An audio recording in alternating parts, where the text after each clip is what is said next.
Nakatakdang bumisita sa bansang Israel si US President Joe Biden para makipagpulong kay Prime Minister Benjamin Netanyahu at upang talakayin ang depensa at magiging estratehiya nito kontra grupong Hamas.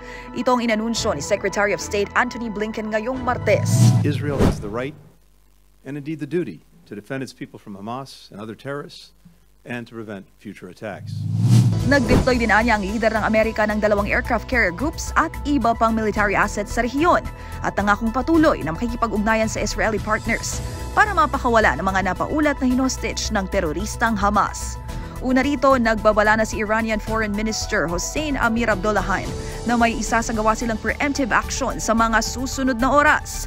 Batay sa tala ng Gaza authorities, higit 2,800 katao na ang nasawi sa sumiklab na gera, habang higit 10,000 individual naman ang napaulat na sugatan. Si US President Joe Biden inaasahang darating sa Israel sa Miyerkules. At yan ang MBC Network News. Mula sa kauna-unahan sa Pilipinas, DZRH, ito si Angelica Cosme.